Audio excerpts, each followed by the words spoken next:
kembali bersama saya Tia di obrolan pagi edisi hari ini Jumat 1 Mei 2020 dengan topik yang bakal kita angkat mengenai model pembelajaran saat Corona. Dan narasumber yang sudah kita hadirkan di studio Gempol 38 pagi ini ada Kepala SD 4 Wonogiri Bapak Iwayan Suwadi SPDSD. Selamat pagi Bapak. Kepala Sekolah SMP Negeri 1 Singaraja, DRA Ibu Tukarnadi MSI, selamat pagi Ibu. Dan juga ada Wakil Dekan Fakultas Ilmu Pendidikan Undiksa, Dr. Iwayan Widiana SPMPD. Selamat pagi Bapak. Selamat pagi. Oke, bagaimana kabarnya pagi ini? Ya, baik. Baik ya, semoga selalu baik dan sehat semuanya ya. Dimana seperti yang kita ketahui sejak menjalani wabah Corona atau COVID-19 ini, Kemendikbud RI telah menginstruksikan untuk kalangan pendidikan menerapkan proses atau kegiatan pembelajaran dalam jaringan atau daring. Nah, tapi apakah semuanya bisa melaksanakannya dan apakah penerapan sistem ini di desa dan perkotaan itu sama gitu ya? Oke, saya ke Kepala SMP Negeri 1 Singaraja dulu ya, karena SMP 1 kan letaknya di tengah kota Singaraja gitu. Semenjak kebijakan ini diterapkan, bagaimana nih? Apakah warga sekolah semua bisa mengikutinya? Iya, baik. Terima kasih. Selamat pagi, selamat berjumpa pada anak-anak ibu semua, para bapak ibu, orang tua semua, dan pencinta pendidikan tentunya. Jadi kami di SMP 1 Singaraja itu sudah bukan hal yang aneh lagi untuk e-learning kami, karena memang kami sudah melaksanakan sejak 2016. Jadi sejak itu kami mengadakan kerjasama dengan Edmodo dari Kemendikbud. Jadi untuk daring itu kami sudah selalu menjalankan baik di sekolah ataupun di rumah. Di rumah ada 1 jam untuk cross check kita di malam hari setelah makan malam bersama keluarga. Jadi di sana bisa menghubungi guru mata pelajaran, guru wali kelas, kepala sekolah sekalipun, siapapun, untuk cross check anaknya. Jadi ketika pandemi ini berlangsung, itu kami begitu ada rambu-rambu akan pandemi ke Indonesia gitu ya. Jadi si COVID-nya datang gitu, kita udah mempersiapkan diri gitu. Kita udah punya program yang memang sebuah apa ya? Bisa jadi ini adalah evaluasi kami untuk pendidikan karakter yang kami laksanakan di sekolah, yang kita kemas dengan basis cinta. Jadi kami cinta 180 derajat, itu adalah cinta kami pada lingkungan sekolah, pada pertamanya adalah kepada Tuhan Yang Maha Esa, religiusnya, kemudian cinta kepada orang tua dan sesama dan diri sendiri, cinta kepada lingkungan. Jadi visi misi kami itu adalah membentuk manusia yang berlandaskan trihita karana, yaitu harmonis dalam hubungannya. Itu di pandemi ini itu kami implementasikan, sekaligus kami sebagai uji coba survei karakter yang nanti tahun depan akan dipakai oleh Kemendikbud untuk assessment dari siswa itu. Jadi di sini kita lihat implementasinya. Yang selama ini kalau di sekolah mereka kan anteng-anteng aja gitu ya. Nah sekarang giliran di rumah. Jadi ketika di rumah itu yang menjadi guru itu kan giliran orang tua sekarang. Nah bagaimana mereka bisa cinta kepada orang tua, menghormati, tidak marah-marah sama orang tuanya. Mungkin orang tuanya tidak semua bisa mengikuti model-model pembelajaran e-learning itu ya. Anaknya lebih canggih daripada orang tuanya gitu. Jadi di sana uji cobanya. Kemudian ketika keluar SE Menteri nomor 4 tahun 2020, itu adalah gayung bersambut bagi kami. Jadi kami sudah menerapkan pembelajaran bermakna yang berkaitan dengan kecakapan hidup mereka. Mereka melibatkan semuanya. Nah semua itu kami kemas, itu berbasis proyek. Jadi ada hasil yang dihasilkan oleh siswa ketika belajar di rumah. Baik itu dengan e-learningnya, dengan lingkungannya, dengan semuanya. Nah, kemudian guru kami juga demikian. Guru kami ketika kami memang punya radius pensa, itu di acara Ibu Pertiwi, itu biasanya jam 2 siang, itu secara nasional. Sekarang dengan RRI, pembelajaran dari jam 11 sampai jam 12. Jadi di situ guru tertantang sekaligus bagaimana dia menyajikan model audio biar menarik perhatian, dan itu sangat berhasil luar biasa. Gitu, ya. Jadi tidak ada kendala yang berarti. Tidak ada kendala. Kemudian untuk anak-anak Jadi mereka dalam pandemi ini dengan melibatkan mereka bisa menghasilkan video-video, menghasilkan vlog, menghasilkan poster, sekaligus kita kampanye. 1 minggu kami kampanye di waktu pandemi Corona sedang di puncaknya itu. Jadi ada di YouTube, di IG, di akun orang tua siswa sendiri, sekolah. Nah itu semuanya ada. Dan itu kami laksanakan lagi untuk peringatan 2 Mei ini. Jadi mulai ntar malam anak kami sudah mulai nge-share dia tentang ide kreatifnya gitu. Jadi intinya kami tidak ada masalah, malahan kami merasa sangat senang sekali karena implementasi itu bisa kita laksanakan. Oke, kalau dari SMP Negeri 1 Singaraja tidak ada kendala, lalu bagaimana untuk di Wonogiri sendiri gitu Pak ya? Kalau boleh tahu Pak, SD 4 Wonogiri itu letaknya di mana ya?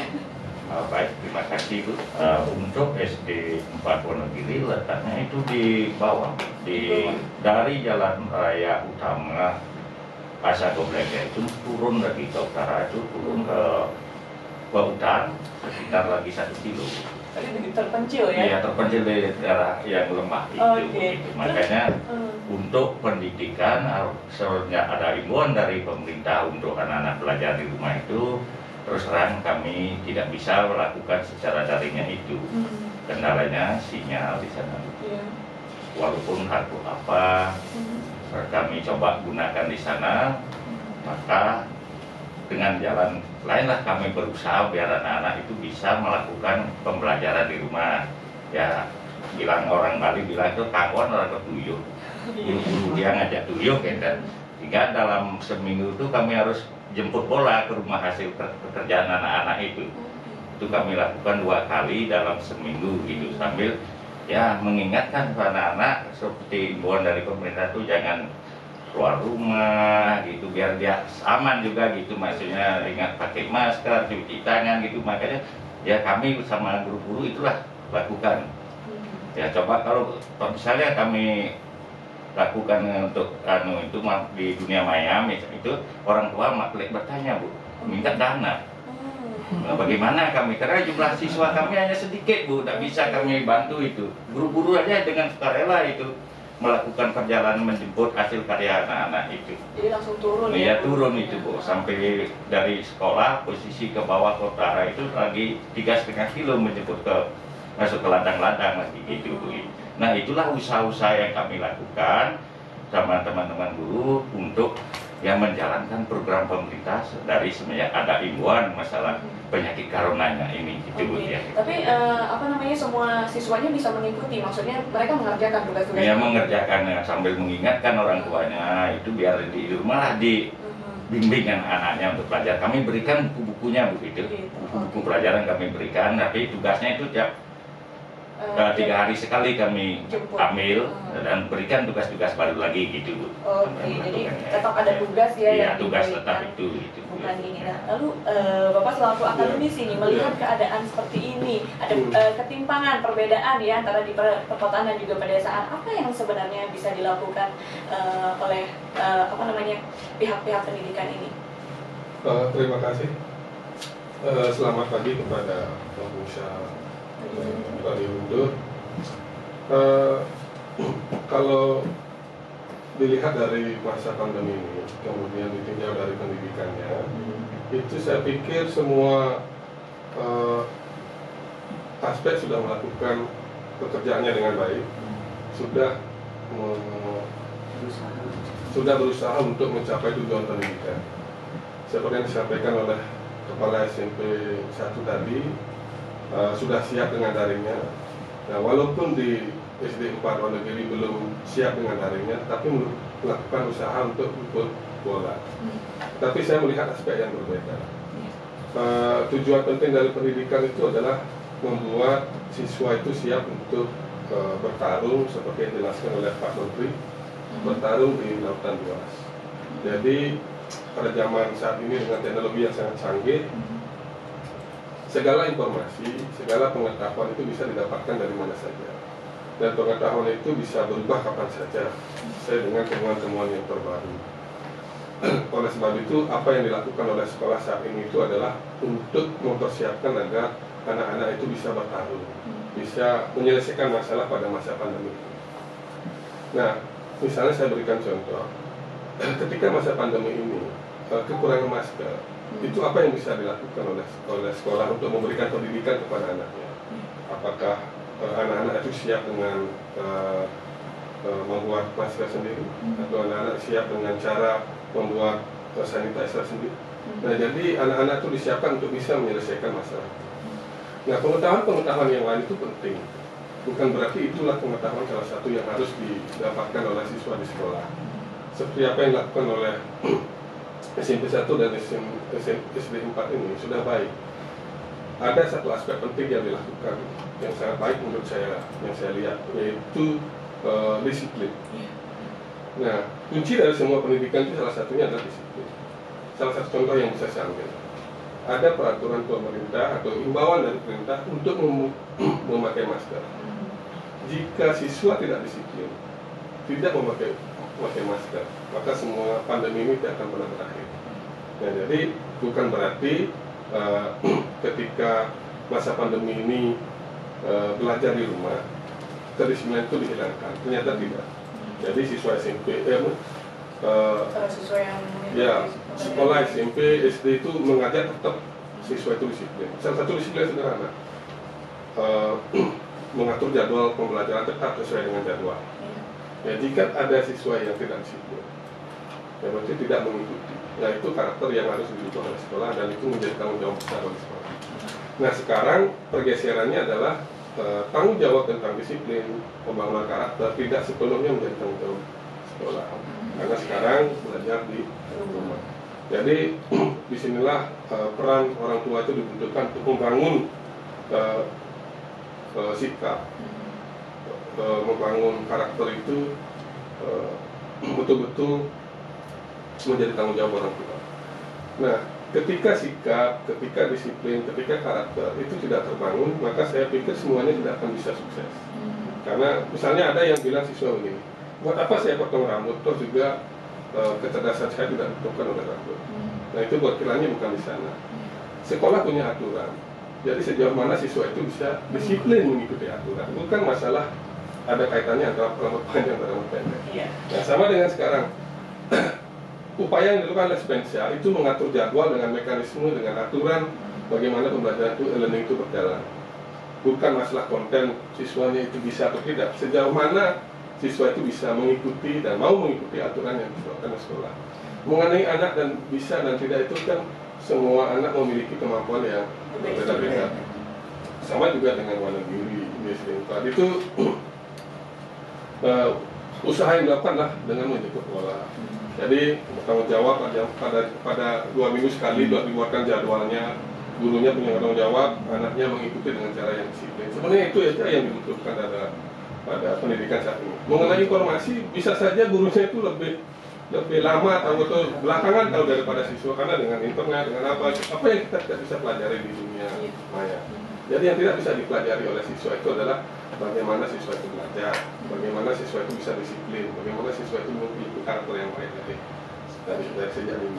Jadi disorientasinya itu adalah, kalau zaman dulu itu belajar untuk mendapatkan pengetahuan, kalau sekarang itu belajar untuk mendapatkan membiasakan karakter dan disiplin. Nah, itu. Berarti apakah Bapak memandang bahwa pembelajaran daring ini efektif untuk dilakukan? Segala upaya itu efektif. Nah, sekarang kan tergantung keseriusan dari pengelolaannya itu. Jadi misalnya ini, SMP 1 itu sangat efektif karena didukung oleh guru, didukung oleh siswa. Seperti yang saya bisa bayangkan tadi, jam malam setelah jam 7 ada kegiatan lagi. Jadi siswa itu di rumah juga, jika seandainya mau melakukan dengan disiplin itu sangat luar biasa. Jadi tumbuh kebiasaan dengan karakter-karakter yang baik.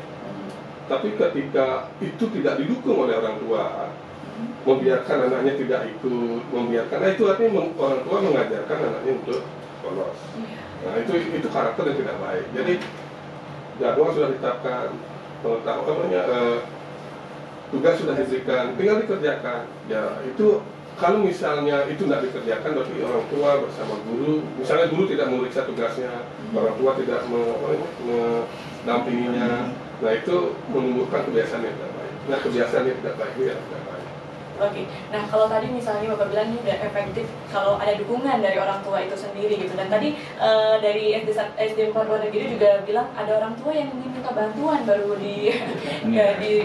diberikan himbauan untuk belajar via daring ini. Nah kalau di SMP Negeri 1 Singaraja sendiri, apakah ada orang tua siswa yang mengeluh dengan sistem pembelajaran ini, atau ada siswanya sendiri yang mengeluh mungkin tugasnya terlalu banyak dan lain sebagainya, Bu? Ya, Astungkara tidak ada ya, karena memang kami kan sudah terkenal ya, memang kami mengutamakan mutu.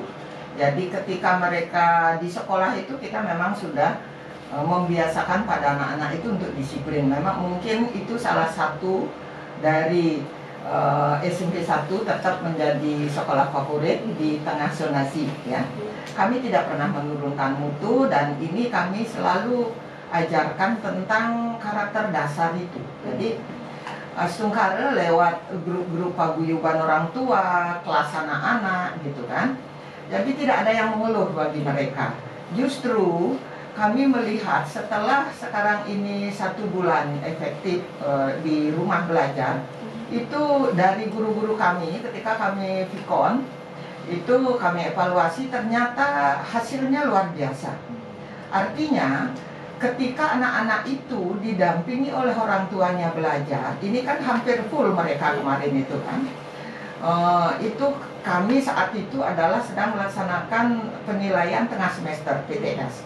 Nah biasanya kami kalau di sekolah, karena memang kegiatan normal gitu kan, ada anak-anak yang di musim sekarang ini persiapan untuk Porsenijar apa gitu, mereka kan tidak ikut PAT langsung bersama teman-temannya. Nah ketika mereka kita suruh nyusul, itu waktunya katanya rentang waktunya lebih lama gitu ya. Tetapi ketika ini di rumah, satu memang karena di rumah saja, itu jelas mereka semuanya bisa mengikuti.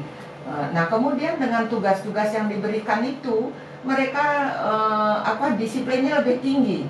Malahan ketika mereka diajak model pembelajaran, kita kan banyak mengenal Edmodo, psikologi, Google Classroom dan lain sebagainya. Guru berusaha terus gitu, karena memang tuntutan anak-anak kami seperti kata Bapak tadi dari Uniksa, memang lebih pintar mereka, yaitu jadi sama-sama belajar nih, sama-sama ditantang.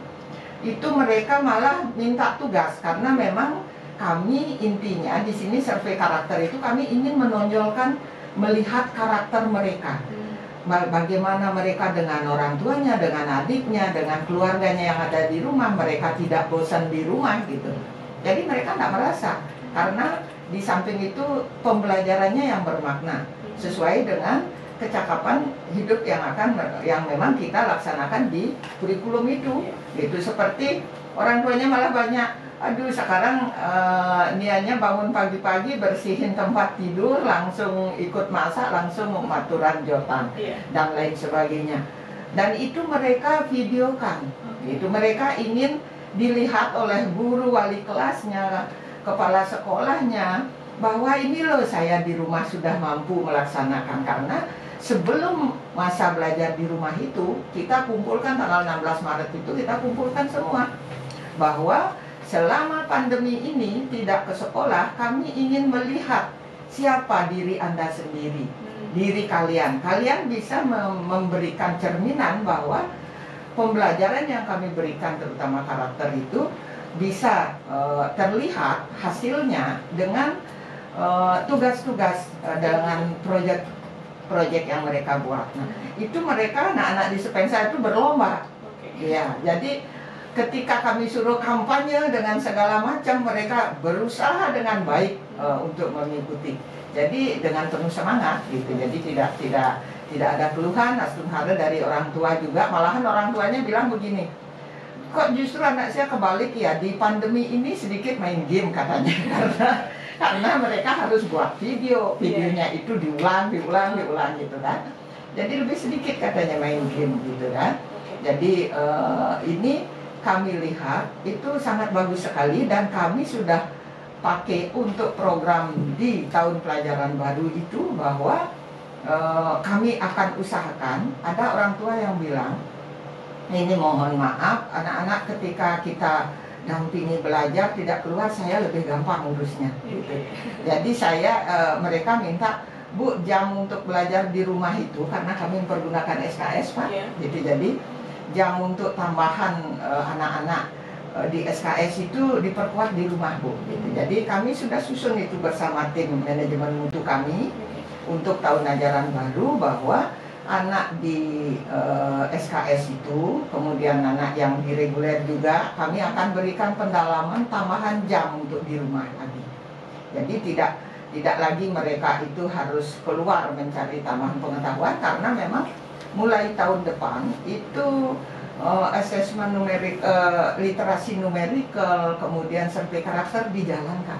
Jadi kami sudah melangkah lebih awal ini. Ya, mendahului gitu. Iya, ibaratnya uji coba gitu. Gitu. Jadi itu guys. Oke. Nah, kalau di SMP Negeri 1 sendiri tidak ada kendala, tidak ada protes gitu lah ya dari orang tua maupun siswanya. Nah, kalau di SD Satuan Negeri sendiri Pak ya, apalagi anak-anak SD itu kan berbeda ya dengan SMP mungkin yang masih masa bermain seperti itu. Apakah ada siswa atau mungkin orang tuanya yang mengeluh sejak diberlakukannya belajar dari rumah ini?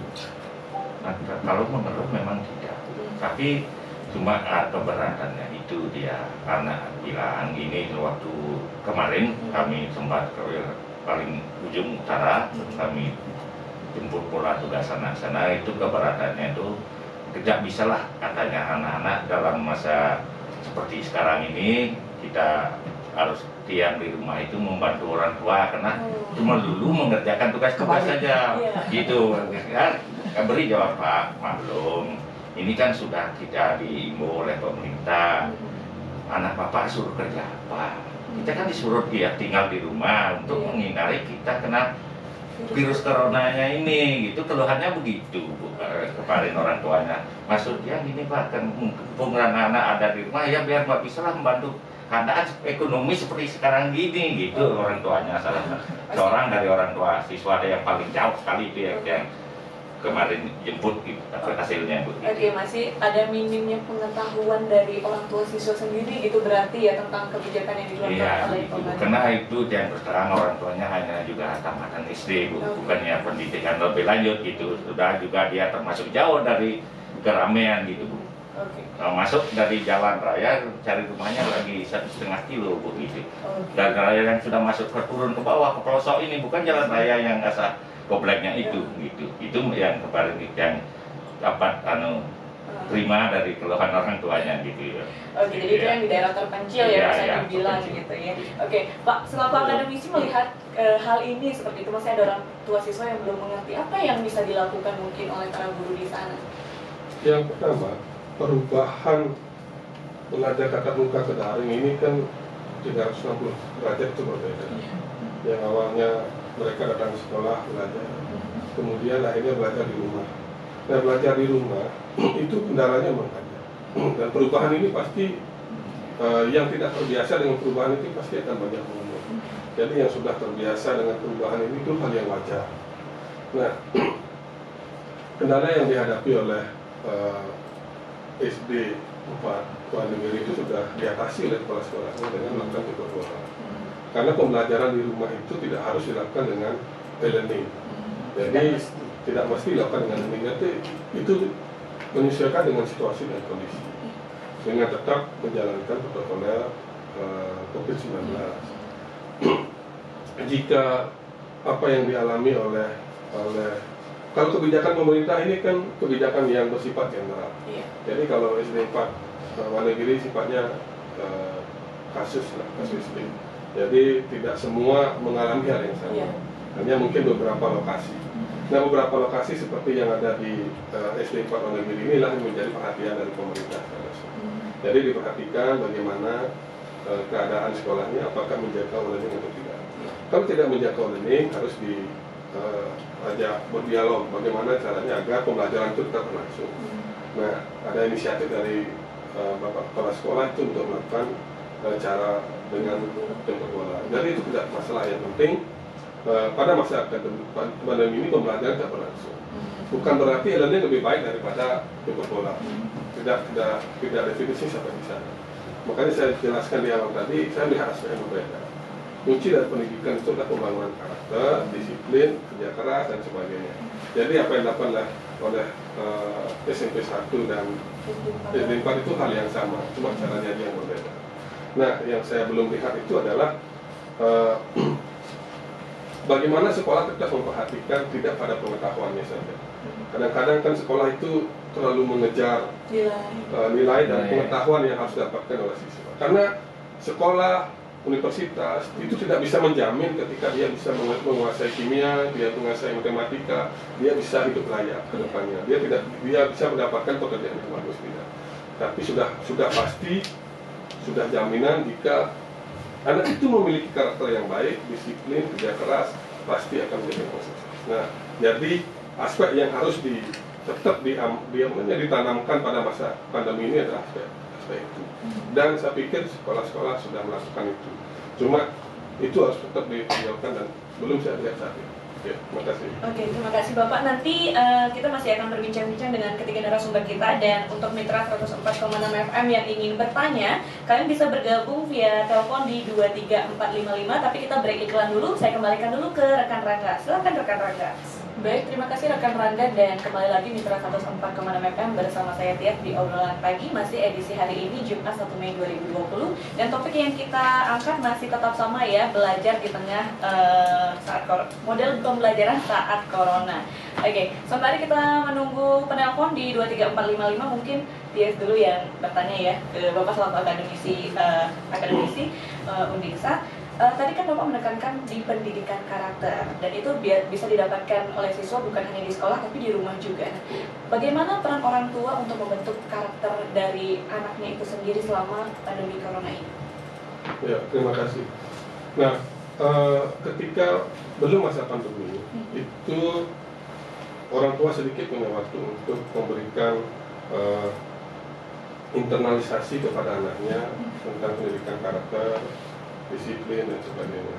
Nah, sekarang ketika masa pandemi ini itu menjadi momen sangat penting dan sangat baik kepada orang tua yang punya waktu sangat banyak untuk memberikan dan menginternalisasikan, menanamkan nilai-nilai itu. Nah, kalau dilihat dari paradigmanya seperti yang saya sampaikan tadi, itu paradigma saat ini itu anak datang ke sekolah tidak untuk mencari pengetahuan saja, tapi berubah. Anak datang ke sekolah untuk bagaimana caranya agar dia bisa belajar step by step. Bagaimana caranya agar dia bisa belajar dengan kerja keras.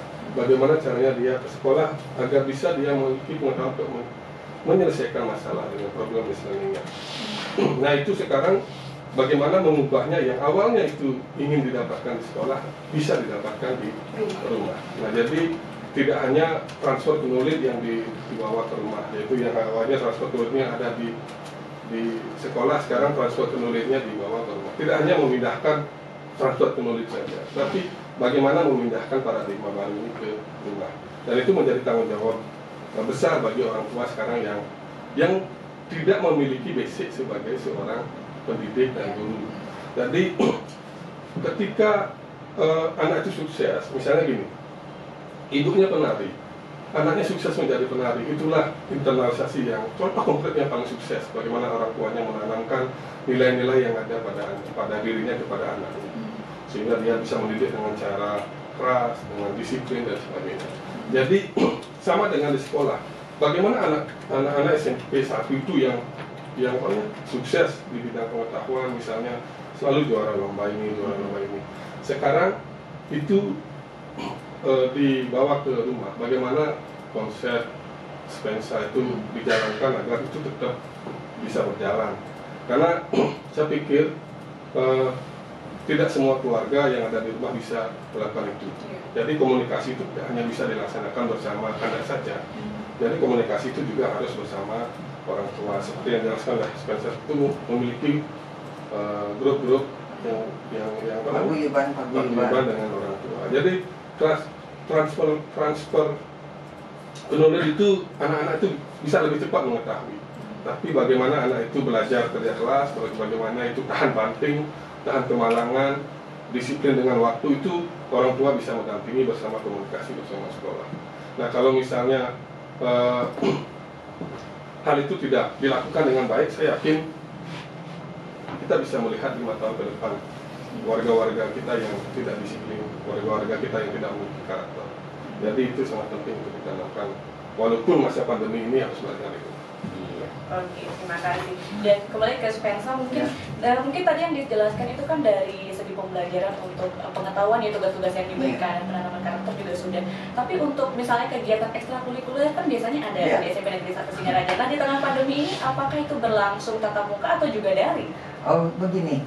Jadi kami ketika baru virus itu hadir di Indonesia, kami sudah punya himbauan di sekolah bahwa semua pembelajaran ekstra yang di luar seperti berenang, terus yang konteksnya dengan orang banyak itu kita tutup sementara.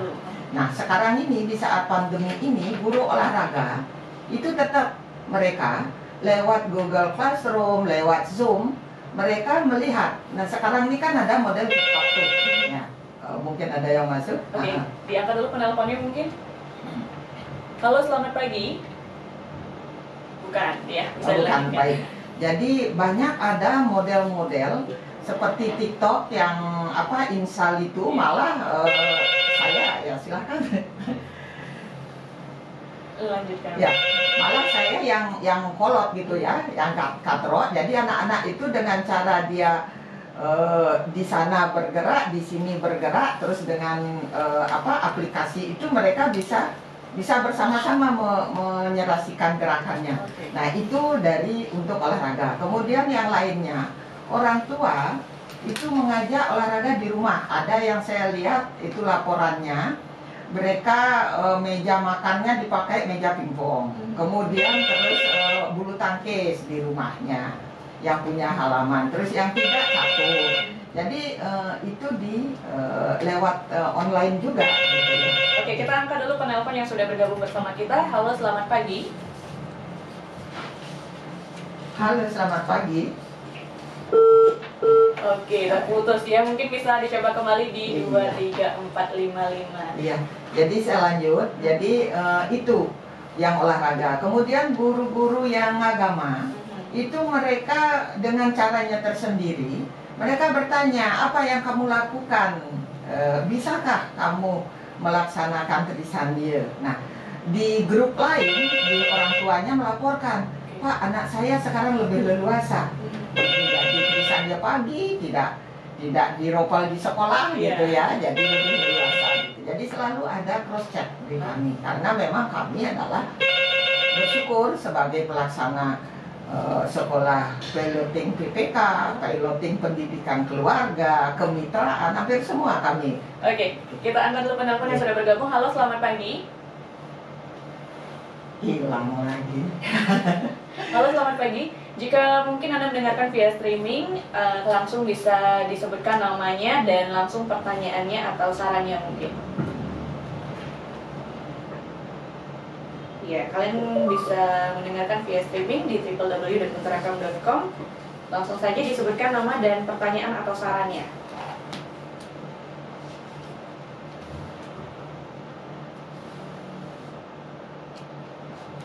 Ya, karena streaming maka jadi biasanya ada jeda cukup lama. Oke, masih tias tunggu, langsung sebutkan nama, pertanyaan, dan sarannya. Oke, mungkin ada yang ingin dilanjutkan lagi sembari kita menunggu penelponnya. Oke, jadi itu. Jadi seperti memang target kami itu adalah survei karakter. Jadi memang benar-benar apa yang dari mereka penilaian dari Wakasek Penjaminan Mutu kami itu melihat jadwal anak-anak ikut. Kami ikut masuk di grup Google Classroom, kemudian Zoom, Webex gitu ya. Jadi kita ikut di sana, absensi anak-anak. Oke, sudah? Oh ya. Oke. Jadi kita melihat di situ. Semuanya punya tugas. Gitu. Jadi semua punya tugas untuk mengevaluasi semuanya. Jadi ada yang menyertai memang karakternya. Nah, dari situ nanti kita bisa sebagai program di tahun ajaran baru ini apa yang kurang gitu. Oke, sudah ada yang masuk katanya? Oke, halo selamat pagi. Halo selamat pagi. Mungkin bisa langsung disebutkan nama, pertanyaan, dan sarannya Bapak?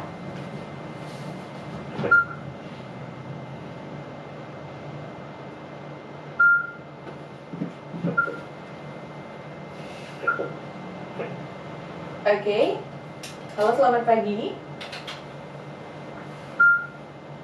Untuk penelpon di 23455 mungkin ya terputus ya, bisa dicoba lagi di 23455. Jika Anda menggunakan via streaming, mungkin bisa langsung sebutkan nama dan pertanyaan atau sarannya.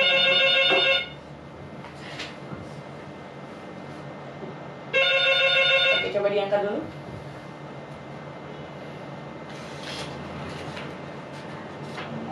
Halo, selamat pagi.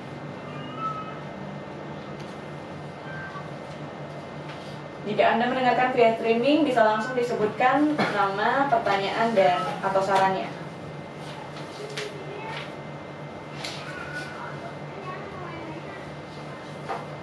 Oke, sembari menunggu mungkin suaranya masuk, nanti ada yang ingin Ibu lanjutkan. Iya. Jadi itu, nah seperti tadi mungkin sempat disinggung oleh Bapak bahwa belum dilihat hasilnya, tetapi kami sudah sampaikan itu bahwa kami berbasis proyek. Ketika berbasis proyek itulah ada hasil nyata gitu. Kami tidak mau menghayal lagi gitu ya. Ada hasil nyata, ada dokumentasi yang terpublikasikan. Jadi orang bisa tahu seperti dari Kemendikbud bisa melihat gerak kami selama pandemi ini. Dan semua siswa bisa mengikuti hal itu. Semua siswa Singkare ya. Jadi memang karena memang di awal tahun ajaran baru, ketika siswa baru masuk itu memang itu sudah kita jelaskan semua ke hadapan orang tua, terus kemudian pada siswanya sendiri.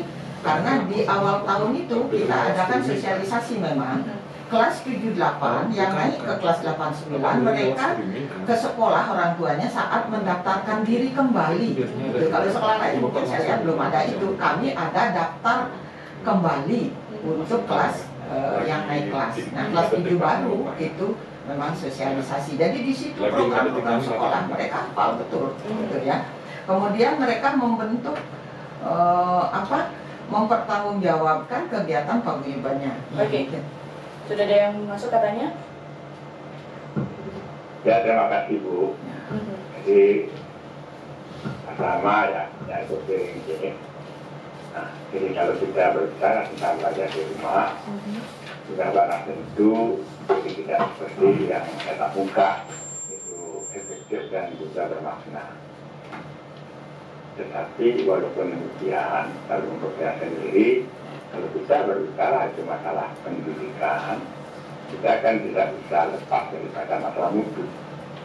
Jadi bagaimana jadi supaya mutu pendidikan kita tidak terlalu merosot.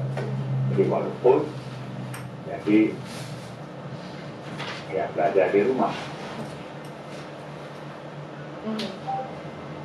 Baik. Oke. Pak Sutaya di Tejukule, sudah itu saja? Ini dari Tejukule mendengarkan via streaming, jadi jedanya agak lama, mohon dimaklumi. Oke, sudah ya, mungkin terputus. Ya. Oke, mau langsung ditanggapi? Mungkin Bisa. dari Ibu. Iya, kalau kita memang berbicara pada pendidikan itu adalah tidak terlepas dari mutu, gitu ya. Nah, mungkin dilanjutin. Oke.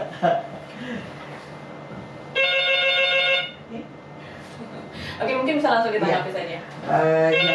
Jadi memang kalau di kami masalah mutu sudah tidak diragukan lagi kan. Jadi justru kami di samping mutu sekarang memang sejak kami menjadi pilotin pendidikan penguatan karakter itu, kami memang harus menonjolkan karakter-karakter yang memang harus dimiliki oleh siswa. Nah kami itu tidak sangat sulit karena kami punya program student exchange yang biasa anak-anak itu bertukar tukar kunjungan. Mereka sampai di sekolah itu mensosialisasikan bagaimana pembelajaran di PCC Melbourne, bagaimana pembelajaran di SCDS Singapura. Jadi di situ memang kami menekankan karakteristiknya, gitu, ya, dengan disiplin ketika mereka mobile class harus mereka lari, tidak lagi harus bertegur sapa dengan yang lainnya, singgah di sana sini seperti kita umumnya kan, gitu. Jadi itu yang mereka jelaskan ke adik-adik kelasnya, ke kakak kelasnya. Jadi itu sebagai bahan pembanding bagi kami, makanya kami punya kemasan itu 180 derajat. Strategi kami di pendidikan karakter 180 derajat berbasis pendidikan karakter itu menuai prestasi yang mendukung prestasi sekolah. Itu sudah kita buktikan gitu ya. Nah, kenapa baru 180? Saya punya angan-angan bahwa nanti akan 360. Semua warga sekolah itu mampu memberikan contoh, menghasilkan sebuah proyek untuk pendidikan karakter yang bisa dilihat nyata oleh sekolah lain gitu loh, yang bisa diadaptasi lah, di apa istilahnya ATM gitu ya, oleh sekolah lain. Itu yang ingin kami sebagai sekolah pencanang piloting dari Kemendikbud itu adalah cita-cita saya gitu ya. Jadi itu yang kita memang tegaskan kembali, bahwa ketika ada anjuran assessment Mas Menteri itu tentang survei karakter, tentang literasi numerikal, kami sudah langsung menyikapi dengan program-program inovasi kami. Nah, jadi dengan sendirinya, walaupun zonasi di SMP 1 seperti kata Bapak tadi, kita tidak menuntut mereka harus pintar terus seperti dulu-dulu gitu ya. Jadi kelelahan mereka enggak. Mereka punya ruang tersendiri. Yang pintar, yang cerdas itu ada di 2 tahun di kelas kami. Itu memang kelas luar biasa gitu ya. Terus kemudian yang ada di tengah-tengah saja gitu ya, itu ada di kelas 3 tahun. Nah, yang memang mereka lemah gitu ya, jadi ada di 4 tahun. Nah, syukur 4 tahun itu terus berkurang jumlahnya. Artinya apa? Ada di sana keinginan dari orang tua dan siswa itu untuk menghindari mereka tidak naik kelas. Nah, kalau dulu paling selesainya pindah sekolah gitu kan. Jadi ketika zonasi ini SMP 1 tidak mau itu, tidak mau ambil jalan pintas harus pindah sekolah gitu enggak. Jadi kita beri di 4 tahun itu. Nah, 4 tahun itu orang tuanya itu karena memang minim e-learningnya, kita panggil ke sekolah. Kita sepakati, wali kelasnya itu yang menyepakati gitu ya. Itu termasuk dari lead program kami gitu ya. Jadi program pendidikan karakter kita berikan ini loh Pak, anaknya belajar mendengarkan matematika. Nah, di situ orang tuanya, nih Bu, anak uling cenik saya bisa mempetekan berhitung gitu kan. Jadi kita tahu gitu. Jadi itu kita laksanakan di sini. Lalu untuk di SD 4 Wonogiri sendiri bagaimana tanggapannya dari Pak Supaya tadi? Kalau masalah itu memang kami sudah kecuali cuma kendalanya gitu aja, masalah medan yang kami kesulitan. Tapi tujuannya suka sama, mengharapkan ke anak-anak itu harus mempunyai buku dan berkarakter gitu. Itu dan kami dilaksanakan di sana. Selama belajar di rumah inilah tetap kami mengimbau kepada orang tuanya termasuk juga anak-anak agar ingat itu bagaimana sikapnya membiasakan dirinya dalam kehidupan sehari-hari sama seperti dengan sekolah. Kalau di sekolah itu kan pagi biasa dia yang tugas piket melakukan pembersihan dulu, setelah itu baru dia melaksanakan krisaneo sembahyang bersama dulu di Padmasana. Setelah itu baru dia ke kelas dengan mengaturkan apa namanya itu istilahnya mantra-mantra pada umat kita masing-masing. Itu kami ingatkan itu pada orang tuanya agar membiasakan pada anak-anaknya. Tapi walaupun ada di rumah tidak ya bisa bebas-bebasnya gitu, bagaimana caranya belajarnya. Kalau tidak bisa ya kami sudah kasih juga pengetahuan ingatan pada orang tuanya bagaimana kalau bapak karena tidak bisiknya jadi guru kena petani sebagai hampir 100% orang tuanya itu petani begitu ya, nanti bisa hubungi nih walinya atau dia langsung suatu waktu dia akan kunjungi ke rumah itu. Jadi usaha-usaha kami yang kami lakukan biar tujuan pemerintah, rencana pemerintah dalam keadaan seperti sekarang ini berjalan juga begitu ya. Oke. Lalu Bapak selaku akademisi ingin menanggapi mungkin tanggapan dari Pak Sulai tadi? Dengan kebijakan pemerintah yang saat ini dan sekolah sudah melakukan berbagai upaya, saya pikir mutu itu tidak akan pernah turun. Cuma ada pergeseran yang yang awalnya menyesuaikan dengan kurikulum yang sudah direncanakan matang oleh sekolah. Sekarang sekolah merubah kurikulumnya, merubah sistemnya menjadi sistem yang dilaksanakan di rumah. Nah, sekarang mengenai bagaimana cara mengukur apakah mutunya itu turun atau tidak, itu tidak hanya sekedar dengan melihat seberapa banyak siswa itu bisa menjawab soal, seberapa banyak siswa itu nilainya lebih bagus. Tidak hanya sekedar itu saja. Seperti yang dijelaskan tadi oleh ibunya, oleh bapaknya, itu juga melihat bagaimana karakter. Nah, oleh sebab itu pemerintah pusat sudah mengambil kebijakan mulai tahun 2022 tidak ada ujian nasional lagi, yaitu yang ada adalah survei karakter. Ya, 2021 bahkan itu survei karakter. Karena tujuan pendidikan utama itu adalah membangun itu sebenarnya. Membangun karakter. Ya, membangun karakter itu sebenarnya. Dan keluhan-keluhan yang disampaikan di SD 4 Ponegiri itu hal yang wajar karena itu adalah karakteristik yang dengan desa yang seperti itu, apalagi kebanyakan masyarakatnya adalah petani.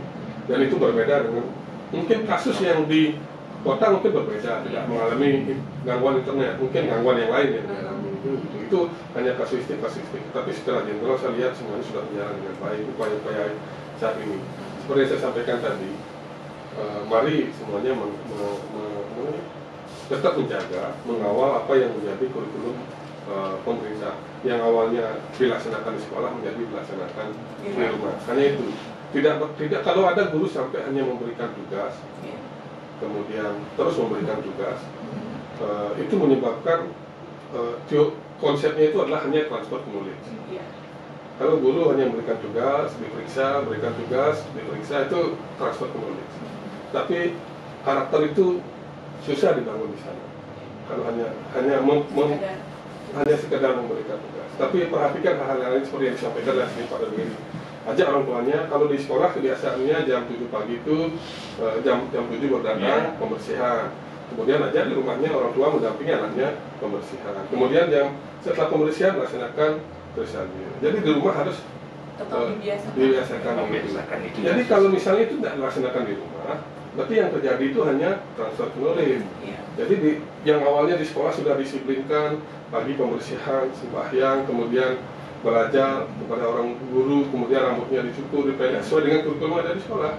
Kemudian di rumah dibiarkan rambutnya gondrong, dibiarkan diajak anaknya bersemi, kemudian dibiarkan bangun siang karena tidak belajar, hanya belajar pada saat hari-hari tertentu. Nah itu yang saya maksud, yang saya tidak lihat. Jadi itu harus dijelaskan kepada publik bahwa hanya perpindahan kurikulum dari sekolah ke rumah. Jadi ikutlah sekarang saat ini guru orang tua itu bertanggung jawab juga mendidik anaknya. Itu yang saya maksud tadi. Jadi jangan melihat perspektif itu dari learningnya, dari konten dia menjawab soal kemampuan itu. Tapi kebiasaan yang selama ini dilakukan di sekolah, datang jam 7, pulang jam 1, kemudian setelah itu ini. Kemudian misalnya gini, kalau dia ikut ekstra catur, jadi orang tua menemaninya dengan main catur. Tidak hanya membelikan catur, tapi bisa orang tuanya mengajak nonton YouTube dengan bagaimana catur. Nah itu maksudnya. Kalau ekstranya mulai jam 4 ya jam 4. Tapi tetap menjaga kesehatan. Nah itu yang saya maksud bagaimana memindahkan pembelajaran di sekolah ke rumah. Cuma istilahnya tempatnya saja yang berbeda ya. Bagaimana sistemnya itu kalau bisa tetap disamakan. Mungkin dari Bapak atau Ibu ada yang ingin memberikan closing statement sebelum saya akhiri? Baik, mungkin saya sedikit ya.